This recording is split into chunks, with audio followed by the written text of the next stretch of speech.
Hello everyone. आज हम लोग एक इम्पोर्टेंट टॉपिक के बारे में डिस्कस करने वाले हैं, जो कि है जनरल ऑर्गेनिक केमिस्ट्री वाला चैप्टर में। जनरल ऑर्गेनिक केमिस्ट्री तो आप लोगों को पता होगा कि ऑर्गेनिक को पढ़ने के लिए जीओसी आपको अच्छे से पता होनी चाहिए, सारे कंसेप्ट आप लोगों को पता होनी चाहिए, तब जाके आप क्या कर सकते हैं, पूरी ऑर्गेनिक को समझ सकते हैं। ठीक है। और हम अगर बात करें, एक टॉपिक है जिसको बोलते हैं एसिडिक कैरेक्टर। हम एसिडिक कैरेक्टर बहुत जगह पढ़ते हैं वैसे, फिर इनऑर्गेनिक में बहुत जगह आता है, फिजिकल केमिस्ट्री में भी बहुत जगह आता है, और आपके क्या ऑर्गेनिक केमिस्ट्री में तो है ही। ठीक है। तो उसके बारे में हम लोग आज डिस्कस करेंगे, एसिडिक कैरेक्टर कैसे डिटरमाइन करते हैं, कौन से कंसेप्ट उसमें अप्लाई होता है, और किस तरीके से हम लोग ऑर्डर देखते हैं कि किसका एसिडिक कैरेक्टर ज्यादा होगा और किसका कम होगा। ठीक है।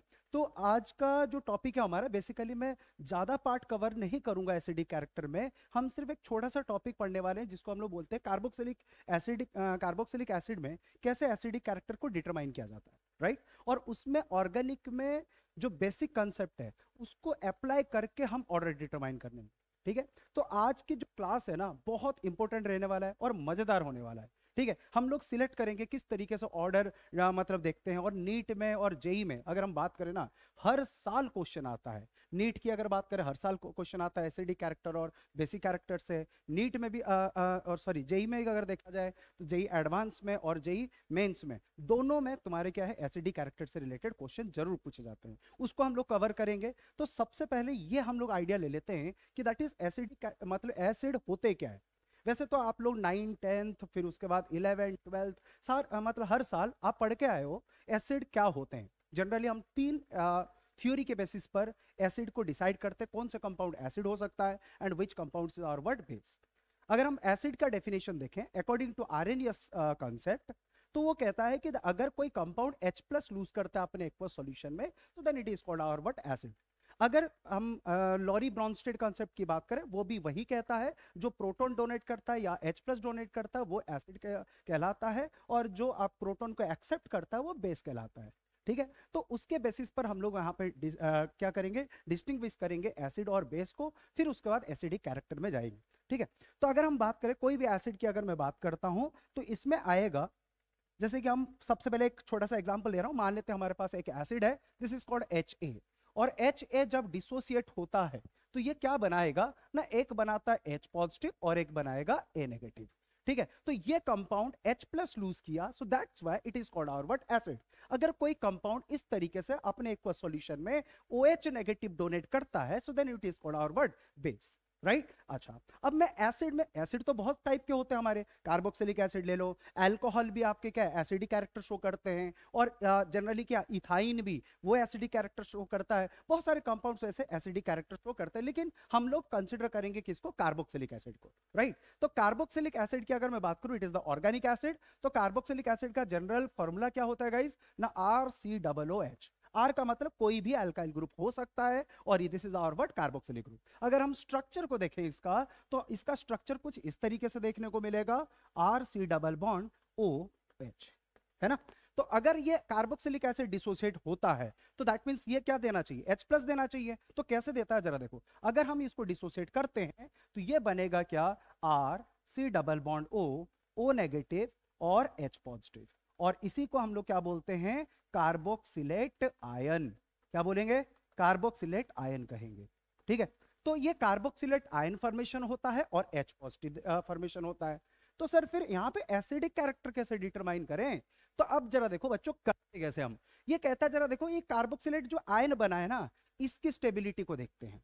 और आपको ऑर्गेनिक केमिस्ट्री में कुछ पता होगा कि दैट मीन्स हम लोग बहुत सारे इलेक्ट्रॉनिक फैक्टर्स या इलेक्ट्रॉनिक इफेक्ट्स को पढ़ते हैं। और इलेक्ट्रॉनिक इफेक्ट्स कौन से मेजरली अगर देखा जाए, रेजोनेंस सब लोग जानते हैं, हाइपर कंजुगेशन ये भी एक इलेक्ट्रॉन इफेक्ट है, और एक हमारा क्या, इंडक्टिव इफेक्ट। मेजर जनरली हमारे जो क्वेश्चन होते हैं ना, ये तीनों इफेक्ट को अगर हम अच्छे से समझ लेते हैं तो एसिडिक कैरेक्टर और बेसिक कैरेक्टर का क्वेश्चन जो है ना, मिनटों में सॉल्व होता है।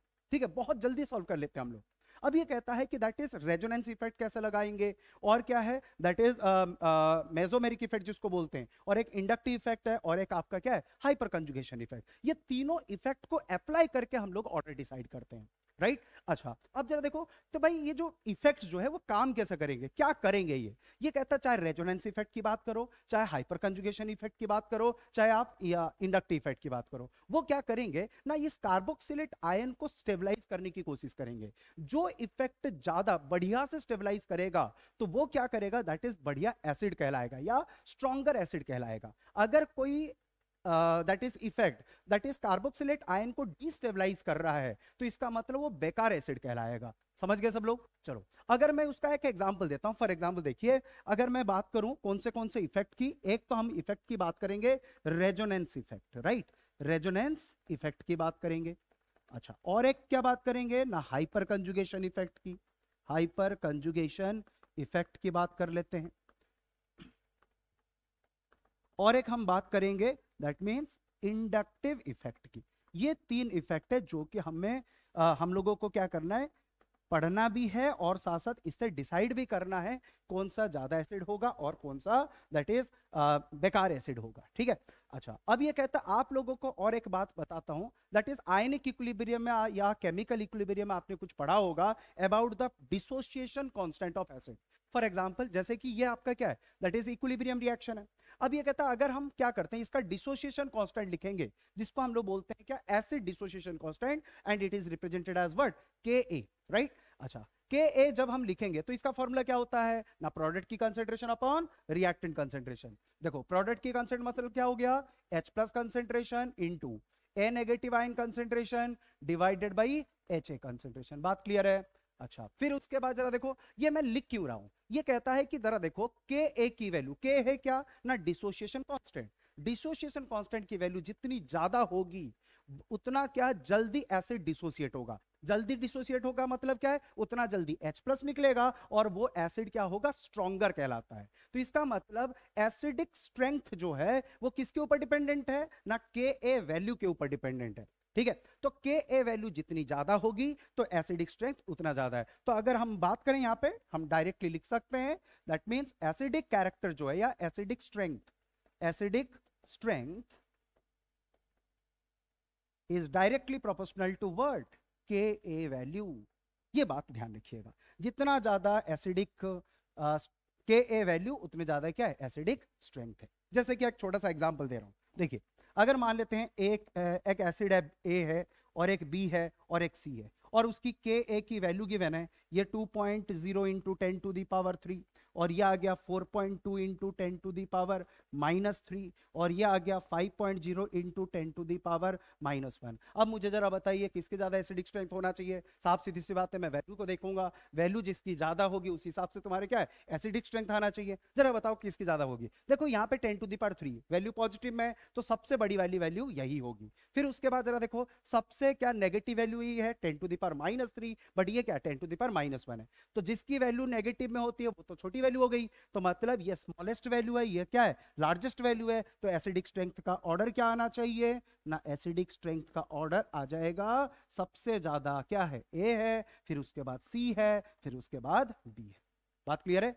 तो हमने करा क्या बेसिकली ना, के की वैल्यू के अकॉर्डिंग हमने डिसाइड कर लिया कौन सा बढ़िया एसिड है और कौन बेकार एसिड है। बात क्लियर हो गई? चलिए नेक्स्ट और एक अगर मैं बात करूं, यहां पे हम जैसे के की वैल्यू कैलकुलेट कर लिए वैसे ही हम लोग क्या कर सकते हैं, पी के वैल्यू भी कैलकुलेट कर सकते हैं। जैसे कि पी के क्या होता है ना, पी के को हम लोग लिख सकते हैं negative logarithm of our word K, so this is called our word P के।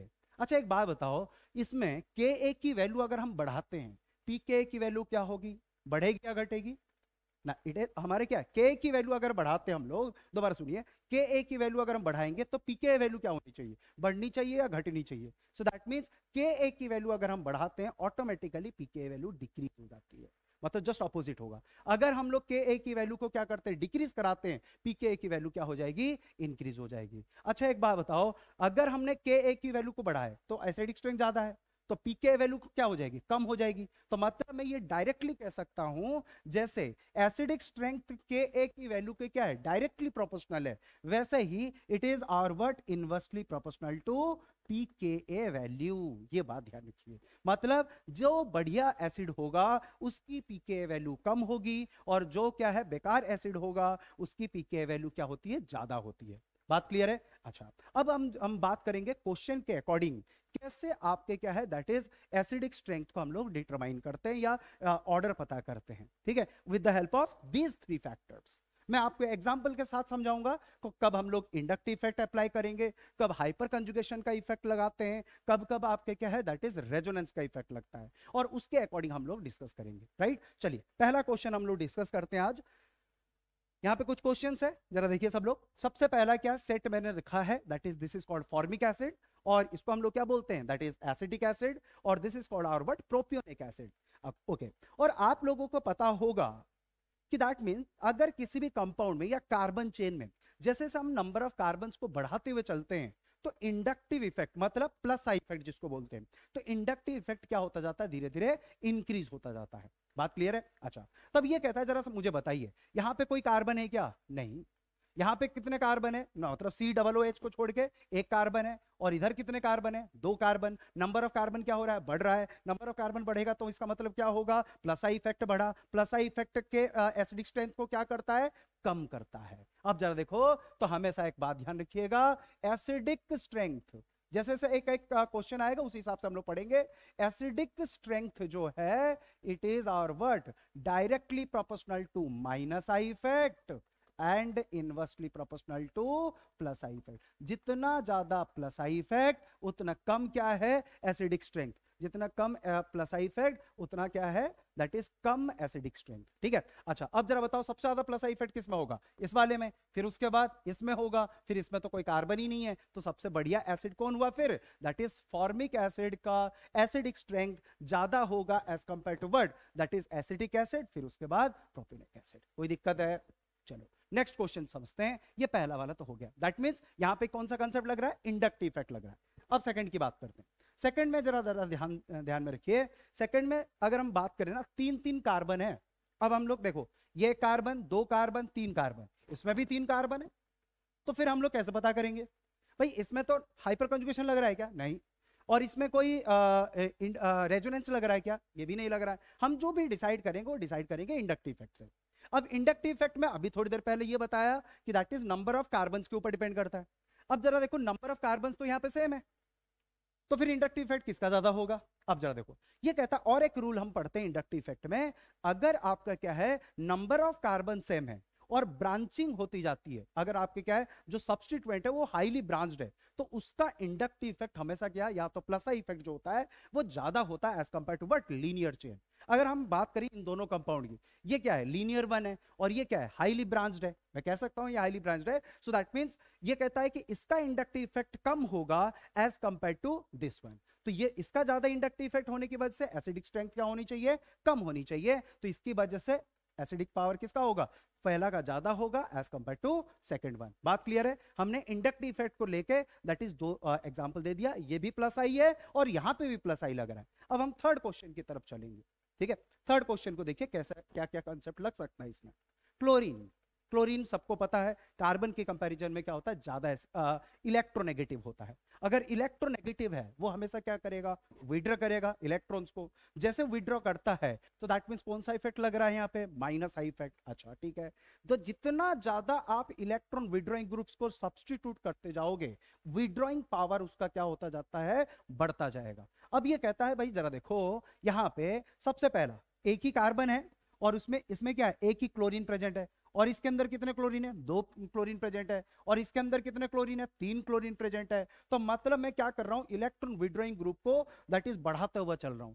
तो जितना ज्यादा क्या होगा? माइनस आई इफेक्ट होगा या इलेक्ट्रॉन विड्रॉइंग पावर होगा, एसिडिक स्ट्रेंथ क्या होता जाता है? बढ़ता जाता है। देखो मैंने यही लिखा है, acidic strength is always directly proportional to minus I effect and inversely proportional to plus I effect. इस बात का हम लोग ध्यान में रखेंगे और याद रखेंगे इसको, ठीक है। तो इसका मतलब क्या हुआ? 3 क्लोरीन है तो जिसकी वजह से तुम्हारी क्या है? माइनस आई इफेक्ट ज्यादा हो रहा है, जिसकी वजह से तुम्हारी क्या है कि इसका एसिडिक कैरेक्टर क्या हो जाएगा? ज्यादा माना जाएगा। सबसे ज्यादा एसिडिक कैरेक्टर किसका होगा? थर्ड वन, फिर उसका सेकंड वन, फिर उसके बाद फर्स्ट वन। समझ गए सब लोग? चलिए, तो ये था हमारे क्या है प्लस आई और माइनस आई इफेक्ट के बारे में, ठीक है। 2 कंसेप्ट मैंने आपको समझा दिया। तो अब नेक्स्ट कंसेप्ट की तरफ चलते हैं। नेक्स्ट कंसेप्ट क्या है ना? ये कहता है अगर प्लस आई ग्रुप और माइनस आई ग्रुप प्रेजेंट है, और वो डिपेंड करता है किसके ऊपर, डिस्टेंस के ऊपर। हमने जीओसी में पढ़ा है, inductive effect depends on the what, distance, right. तो ये कहता है अगर कोई प्लस आई ग्रुप बिल्कुल करीब प्रेजेंट है कार्बोक्सिलिक के, तो वो क्या करेगा, इलेक्ट्रॉन अच्छे से डोनेट करेगा, डोनेट करके कार्बोक्सिलेट आयन को डिस्टेबलाइज करेगा और एसिडिक स्ट्रेंथ को घटा देगा। लेकिन अगर कोई इलेक्ट्रॉन विड्रॉइंग ग्रुप है, और इलेक्ट्रॉन विड्रॉइंग ग्रुप क्या करेगा, दैट इज खींचेगा इलेक्ट्रॉन्स को, और वो प्रेजेंट है कहां पे, जस्ट कार्बोक्सिलिक ग्रुप के बगल में, तो वो क्या करेगा, बढ़िया से विड्रॉ करेगा और एसिडिक स्ट्रेंथ को बढ़ाएगा। तो इसकी वजह से हम लोग क्या करेंगे, जरा हमें ये चेक करना है इलेक्ट्रॉन विड्रॉइंग ग्रुप या इलेक्ट्रॉन डोनेटिंग ग्रुप कितना करीब है, नियरर कितना है, ठीक है, कार्बोक्सिलिक ग्रुप के। अब जरा देखो कार्बोक्सिलिक ग्रुप की अगर मैं बात करूं, ये this is our what, carboxylic group. यहां तो कोई इलेक्ट्रॉन विड्रॉइंग ग्रुप है क्या, नहीं है, यहां पे तो नॉर्मल क्या है, प्लस आई ग्रुप प्रेजेंट है। लेकिन यहां पे अगर देखोगे इलेक्ट्रॉन विड्रॉइंग ग्रुप कहां है ना, इसमें NO2 लग गया, that is just carbon, carboxylic group के बगल में। बट यहां पे अगर देखोगे ना, तो ये तुम्हारी किस पोजीशन पे है, दैट मींस थर्ड कार्बन पे। अगर हम नंबरिंग करेंगे ना 1 2 3, यहां पे थर्ड कार्बन पे है, यहां पे क्या है 1 और 2, यहां पे NO2 ग्रुप है, यहां तो इलेक्ट्रॉन विड्रॉइंग ग्रुप है ही नहीं।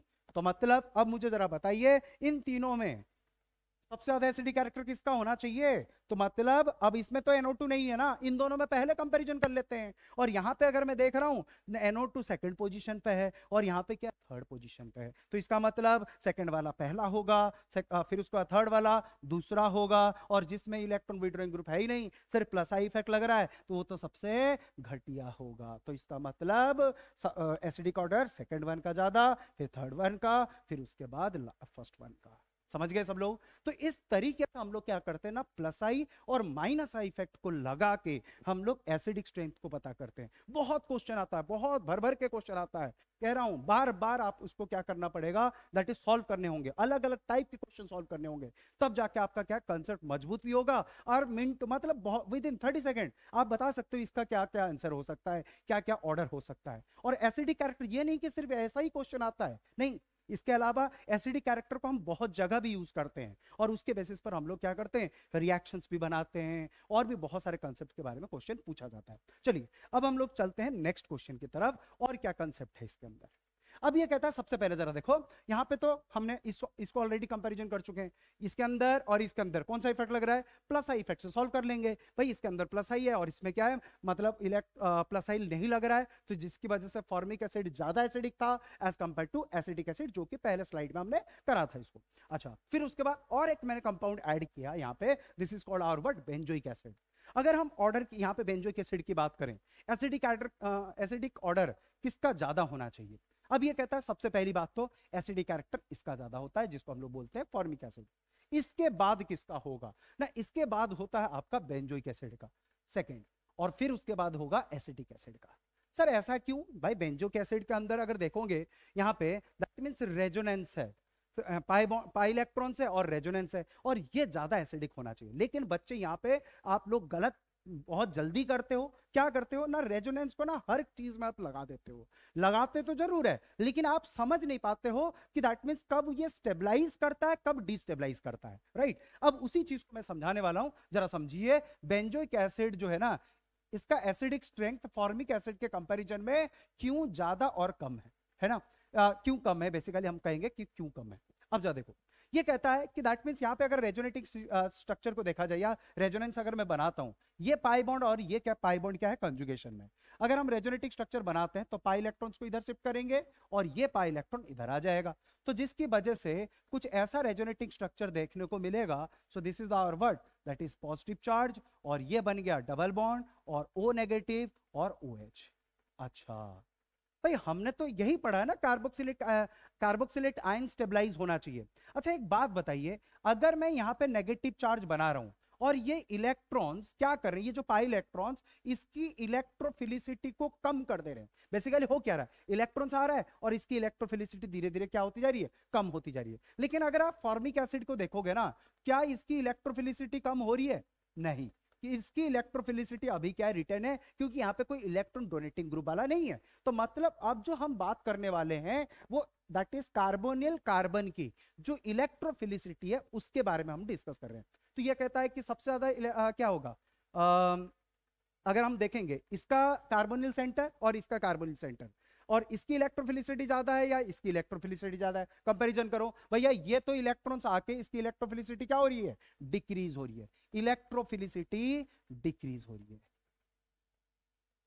इलेक्ट्रोफिलिसिटी डिक्रीज हो रही है, जिसकी वजह से एसिडिक स्ट्रेंथ क्या होता जाएगा, कम होता जाएगा। तो इसलिए पहला ये हुआ, फिर उसके बाद बेंजोइक एसिड, फिर उसके बाद एसिटिक एसिड। चलिए फिर उसके बाद अब हम वैसे ही कॉन्सेप्ट लेके चलेंगे। अब और एक कॉन्सेप्ट आ गया, जरा देखो।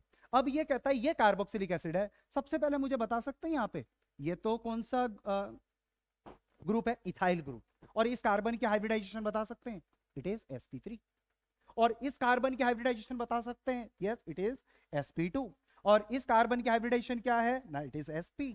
अच्छा मुझे बताइए sp2, sp3 और sp हाइब्रिडाइज्ड कार्बन की इलेक्ट्रोनेगेटिविटी किसकी ज्यादा होनी चाहिए? इलेक्ट्रोनेगेटिविटी का ऑर्डर होता है ना sp का सबसे ज्यादा, फिर sp2 का, फिर उसके बाद sp3 का। क्यों ना, परसेंटेज ऑफ s कैरेक्टर के ऊपर डिपेंडेंट है, परसेंटेज ऑफ एस कैरेक्टर के ऊपर डिपेंडेंट है। सबसे ज्यादा percentage of S character SP का 50%, इसका 33.33% और इसका 25%। तो इसके अकॉर्डिंग तुम्हारी क्या है, जो sp हाइब्रिडाइज्ड कार्बन होते हैं उसका इलेक्ट्रोनेगेटिविटी सबसे ज्यादा माना जाता है। तो इसकी वजह से हाई इलेक्ट्रोनेगेटिविटी होने की वजह से इसका सबसे ज्यादा हुआ। फिर उसके बाद sp2 वाला मतलब इथाइन, इथीन, फिर उसके बाद आपका क्या, इथेन वाला। तो दैट मीन्स यहां पे भी हम लोग क्या कर रहे हैं, बेसिकली माइनस आई इफेक्ट लगा के दैट इज पता कर रहे हैं एसिडिक कैरेक्टर किसका ज्यादा होगा और किसका कम होगा। चलिए और एक क्वेश्चन कुछ करते हैं, और क्या क्या कंसेप्ट लग सकता है। अब आ जाते हैं हम लोग सिर्फ बेंजोइक एसिड में डिस्कस करेंगे। This is called simple benzoic acid. अच्छा, और आप लोगों को अच्छे से पता होगा CH3 कुछ हमारे होते हैं plus R groups, plus R groups होते हैं, कुछ होते हैं हमारे माइनस आर ग्रुप्स। और प्लस आर इफेक्ट और माइनस आर इफेक्ट जिसको बोलते हैं हम लोग, तो प्लस आर इफेक्ट हमेशा इलेक्ट्रॉन डोनेट करेंगे, या वन टाइप ऑफ आप कह सकते हो इलेक्ट्रॉन डोनेटिंग ग्रुप्स होते हैं। और माइनस आर जो ग्रुप्स होते हैं या माइनस आर इफेक्ट में क्या होता है, इलेक्ट्रॉन विड्रॉ होता है। ठीक है। अच्छा, CH3 की अगर बात करें, CH3 कौन सा ग्रुप होगा, that is the plus R group, it is our word plus R group होगा। और NO2 जो शो करता है वो क्या शो करता है, माइनस आर होता है, माइनस आर इफेक्ट शो करता है। अब ये कहता है जरा देखो बच्चों, बेसिकली जो प्लस आर इफेक्ट है और माइनस आर इफेक्ट है हम लोगों को ये अच्छे से पता है, ऑर्थो और पैरा पोजीशन पे क्या वो जनरली काम करता है और मेटा पोजीशन पे काम नहीं करता है। तो इसीलिए हम लोग क्या करते हैं, जब भी हम लोग ऑर्थो और पैरा पोजीशन पे कोई भी ग्रुप लगा हुआ तो लगा होता है, उसको क्या करते हैं, प्लस आर और माइनस का आर के हिसाब से हम लोग चेक करेंगे पहले। अगर मेटा पे लगा है तो वहां पे प्लस आर और माइनस आर नहीं लगाएंगे, वहां पे लगाएंगे इंडक्टिव इफेक्ट प्लस आई और माइनस आई। ठीक है। चलिए तो सबसे पहले अगर हम बात करें भाई प्लस आर इफेक्ट से, तो क्या होगा, इलेक्ट्रॉन जाएगा जो जिसकी वजह से क्या करेगा, वो डिस्टेबलाइज करेगा। लेकिन यहाँ पे माइनस आर क्या करेगा, दैट इज इलेक्ट्रॉन विड्रॉ करेगा, इलेक्ट्रॉन विड्रॉ करके कार्बोक्सिलेट आयन को क्या करेगा, स्टेबलाइज कराएगा। तो इस हिसाब से जरा देखो, तो सबसे ज्यादा एसिडिक कैरेक्टर किसका होना चाहिए भाई, जिसके अंदर माइनस आर है और इसमें तो कुछ कोई ग्रुप है ही नहीं, तो इसकी वजह से पहला ये होगा। फिर उसके बाद इसमें कोई ग्रुप नहीं है तो सेकेंड ग्रुप, और ये क्या हो जाएगा, थर्ड वन। तो मतलब सबसे ज्यादा एसिडिक क्या होगा, पैरानाइट्रोबेंजोइक एसिड, फिर उसके बाद हो जाएगा नॉर्मल बेंजोइक एसिड, फिर उसके बाद क्या है, पैरामिथाइल बेंजोइक एसिड। ठीक है। अच्छा, अब हम बात करेंगे नेक्स्ट वन का। अब जरा देखो इन चारों को अगर हम कंसीडर, इसमें मजेदार कंसेप्ट है, जरा समझिए। अब ये कहता है OH पैरा पोजीशन पे है, चलिए ये क्या शो करता है, प्लस आर, वो भी पता है स्ट्रॉन्ग प्लस आर शो करता है। दो स्ट्रॉन्ग प्लस आर शो करते हैं, कौन से ना, OH और एक क्या है, NH2। ठीक है। तो OH और NH2 जो है वो स्ट्रॉन्ग प्लस आर शो करते हैं in at ortho and para position. अच्छा, और जितने भी अल्काइल ग्रुप होते हैं वो भी प्लस आर ग्रुप होते हैं, ये भी प्लस आर ग्रुप है और ये भी क्या है, प्लस आर ग्रुप है। बच्चे अक्सर इस क्वेश्चन में क्या करते हैं, गलती करते हैं। क्या गलती करते हैं ना, ये कहते हैं सर एक बात बताओ, आपने थोड़ी देर पहले बताया था कि दैट मींस जितना कार्बन हम जोड़ते जाएंगे एक तो प्लस आई इफेक्ट बढ़ेगा, अगर ब्रांचिंग बढ़ती जाएगी उससे भी प्लस आई बढ़ता है। तो इसी हिसाब से सबसे घटिया एसिड यही होना चाहिए। ठीक है। लेकिन यहां पे गलत हो जाएगा। यहां पे क्यों गलत होगा ना, हम है ना हाइपर कंजुगेशन को इंपोर्टेंट नहीं देते हैं, तो हाइपर कंजुगेशन को हमें देखना पड़ेगा। हाइपर कंजुगेशन क्या है, जरा देखो, हाइपर कंजुगेशन डिपेंड करता है किसके ऊपर ना, अल्फा हाइड्रोजन के ऊपर, राइट। तो यहां पे क्या है, अल्फा हाइड्रोजन है। देखो अल्फा हाइड्रोजन कितने हैं, 3 अल्फा हाइड्रोजन, और यहां पे कितना अल्फा हाइड्रोजन, 1 अल्फा हाइड्रोजन, और यहां पे कितना alpha hydrogen, that is 0 alpha hydrogen. तो जितना कम अल्फा हाइड्रोजन होता है उतना कम क्या है, प्लस आर इफेक्ट होगा। तो मतलब इसका प्लस आर इफेक्ट सबसे कम है, फिर उसका इसका आएगा, फिर उसका इसका आएगा। तो एसिडिक ऑर्डर क्या होना चाहिए, दिस इज द और व्हाट, एसिडिक ऑर्डर। क्लियर है? तो इस तरीके से हम लोग क्या करेंगे, पता करेंगे एसिडिक कैरेक्टर क्या होगा। चलिए आपके लिए ये सारे क्वेश्चन है। अब हम लोग फटाफट बताएंगे कौन सा इफेक्ट क्या क्या कहां कहां पे लग रहा है और कैसा लग रहा है। सबसे पहले OH कौन सा शो करेगा, प्लस आर इफेक्ट करेगा, लेकिन वो करेगा स्ट्रॉन्ग। ठीक है। फिर उसके बाद OCH3 ये भी प्लस आर शो करता है, लेकिन इसके कंपैरिजन में वीक होता है। और OCH3 के बाद फिर ये क्या है, CH3 है, ये भी प्लस आर शो करता है, लेकिन उससे कम ये शो करेगा। तो अगर हम प्लस आर इफेक्ट की बात करें, प्लस आर इफेक्ट का ऑर्डर की बात करें, तो सबसे ज्यादा किसका होना चाहिए, OH। फिर उसके बाद किसका होगा, OCH3। फिर उसके बाद किसका होगा ना, CH3 होगा। तो अब जरा बताओ मुझे सबसे बढ़िया एसिडिक कौन होना चाहिए। सबसे बढ़िया एसिड हमारा CH3, फिर उसके बाद OCH3 और लास्ट में OH। ठीक है। फिर इसमें भी सोचेंगे इसी तरीके से। अच्छा OH क्या शो करता है, प्लस आर शो करेगा। फिर NO2 क्या शो करेगा ना, माइनस आर शो करेगा। CN ये भी माइनस आर शो करता है। अगर हम इफेक्ट की बात करें, that is minus R effect की, तो NO2 का हमेशा ज्यादा या स्ट्रॉन्गर इफेक्ट होता है as compare to CN effect. तो इसलिए तो सबसे ज्यादा किसका हो गया ना, दैट इज NO2, फिर ये सेकेंड, फिर उसके बाद ये थर्ड हो गया। समझ गए? तो ये है दैट इज एसिडिक स्ट्रेंथ। और भी बहुत सारे फैक्टर्स काम करता है, जैसे कि अगर मैं सेम ग्रुप को कहां पे लगा दूं, मेटा पे लगा दूं, तो फिर मुझे बताइए ऑर्डर क्या होना चाहिए, जल्दी बोलो। मेटा पे क्या प्लस आर और माइनस आर लगा सकते हैं, नहीं। तो यहां पे क्या लगाएंगे, माइनस आई या प्लस आई। तो अब जरा बताइए OH, कार्बन और ऑक्सीजन में से मोर इलेक्ट्रोनेगेटिव ऑक्सीजन, तो मतलब ये विड्रॉ करेगा, तो माइनस आई इफेक्ट लगाऊंगा। अगर NO2 दिया गया है, NO2 क्या करेगा, दैट इज विड्रॉ करेगा, ये भी माइनस आई शो करेगा। CN ये भी विड्रॉइंग ग्रुप है, यहां पे भी माइनस आई शो करेगा।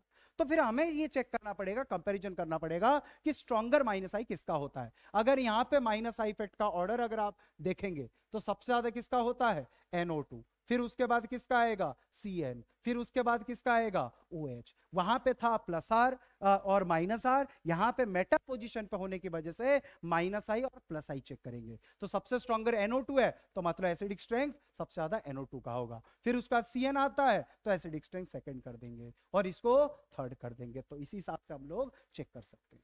और सेम ग्रुप NO2 को फिर अगर मैं नेक्स्ट वाला एग्जांपल की बात करूं, इसमें जरा बताइए ये क्या शो करना चाहिए, माइनस आई, क्योंकि मेटा पे है। यहां पे NO2 है, यहां पे क्या शो करना चाहिए, प्लस आर या माइनस आर या माइनस आई।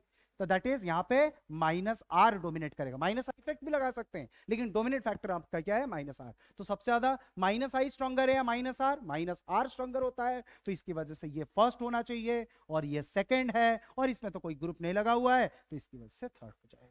तो ये था हमारे किसके बारे में, एसिडिक स्ट्रेंथ और एसिडिक कैरेक्टर के बारे में। तो इसी तरीके से क्वेश्चन आपसे पूछे जाते हैं। तो प्रैक्टिस करिए, बहुत ज्यादा क्वेश्चंस प्रैक्टिस करिए, तब आप लोगों को पता चलेगा कब क्या क्या फैक्टर लगाना है, कौन सा इफेक्ट कहाँ कहाँ पे काम करता है और कहाँ कहाँ पे काम नहीं करता है, वो आप लोगों को पता चलेगा। तो आज की क्लास में इतना ही है, we will continue next class.